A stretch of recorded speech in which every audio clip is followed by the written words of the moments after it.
Салом алейкум бародаро, хуш омада ба канали Бизнес TG.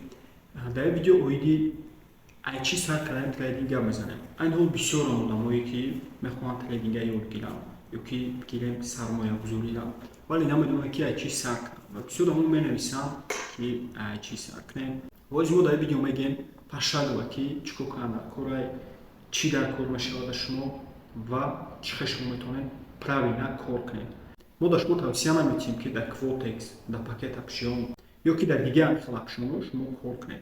Барое ки ино мо дар чӣ хеле ки дар як видео гуфтагӣ будем, метавонед ссилкаи видеоро бо ода мемонад, метавонед биромада тамошо кунед. Да ё шумо ягон вақт намебаред. Ино казиноанд ва биржаҳои асосӣ ки айни ҳол мо кор мекунем ё ки профессионали трейдерҳо кор мекунанд, узмон шуда шумо мефаҳмонем дар видеоро то охирша тамошо кунед, ҳамаша мефаҳмед.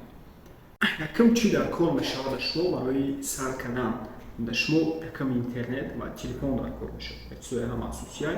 Агар ки ноутбукам бошад, хуб, набошад, ноутбукам бигем ки барои сар кардан дар кор нест. Ва капитал чанд қадаре барои сар кардан. Дар шумо $50-100 барои ёд гирифтан нормально метавонед $50-100 сар кунед. Ва чизои асосие ки барои уже кор дамо дар кор мешавад и биржаҳоанд, биржаҳое ки мо кор мекунем. Биржаҳо дар навбати худ набуд мешаванд централизованӣ ва децентрализованӣ биржаҳо мешаванд, яъне ки DEX ва SEC мегӯянд.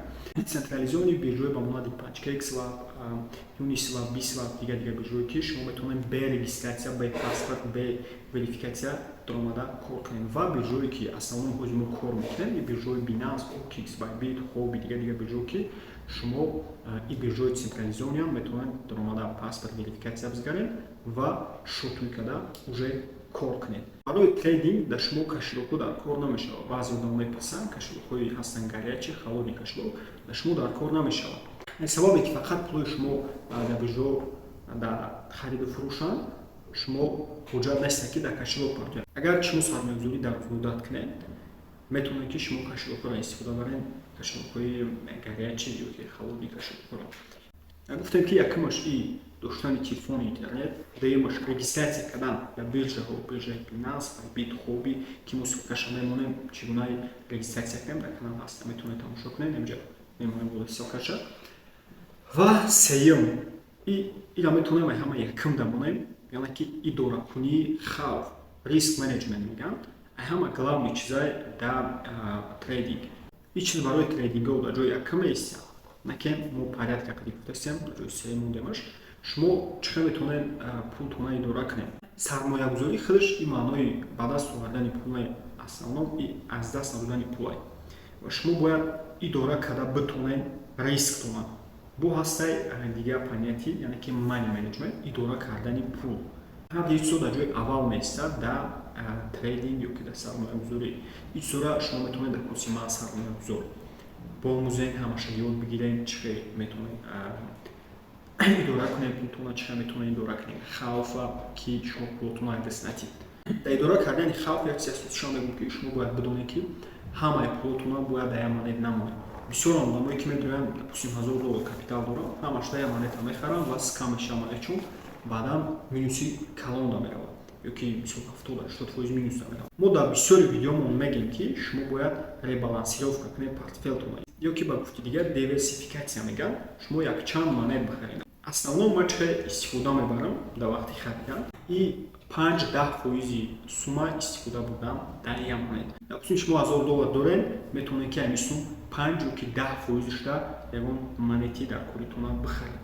Ё ки стратегияи дигар, ин стратегияи DCI ки мо дар бораи видео кардагем гуфтагем, DCI чия, чӣ хел шумо метавонед ба воситаи DCI, яъне ки Dollar Station Ever, яъне ки усреднит кардани долларай, мо гуфтагем дар видео полно шумо метавонед тамошо кунед, бинед каротҳои мефаҳмонам, яъне ки шумо мехаред монета, баъдан вақти ки монет поён меравад бо мехаред, баъдан бо поёнравида мехаред, усреднит мекунед сумаи доштагитона дар монет.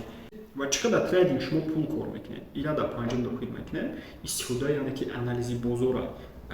Шумо бояд барои трейдинга ёд гирифтан, барои сум кор кардан ай трейдинг, анализи бозора битонед. Анализиҳо дар аснови худшон ду намуд мешаванд. Ҳастаи анализи фундаментални анализ ва технический анализ. Ошибкаи бисёри трейдерои навсарканда чия? Ва ё тоқа технический анализ истифода мебарам ва технический анализ ин хатои калоне ки агар шумо фундаментали анализ амал кунед технически кор кунед метавонед ки пултона айдаст битӣ.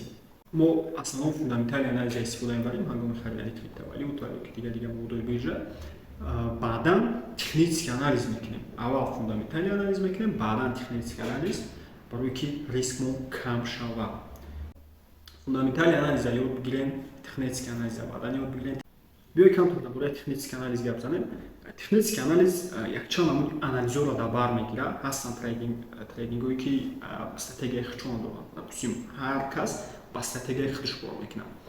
Допустим, якташ Фибоначчи қатъи, дигараш волновой принцип қатъи, мисол дигараш секунҷаҳо, дига уровни сопротивления, поддержка ёки рӯи свечҳо кор мекунад. Трейдерҳое ҳастанд ки ҳама инҳоро якҷоя истифода мебаранд. Мо дар бораи ин видео кардагӣ будем, дар канал ҳаста, метавонед номи видео асосии теханализ дар 15 минут метавонед тамошо кунед, чӣ мо истифода мебарем теханализа. Ин маводҳо бесплатна метавонед тамошо кунед, без сум ёд бигирем технический анализа.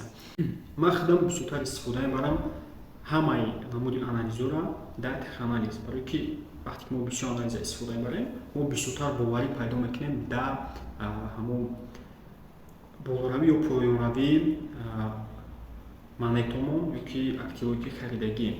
Агар ки мо дар бораи теханализ гап занем, видео 1 соат 2 соат ҳам каме барои теханализ кардан. Барои он қадар шумо метавонед ки теханализа полностью дар курси ман сармайёзор ёд бидроен, бомӯзен, ёд бигирем.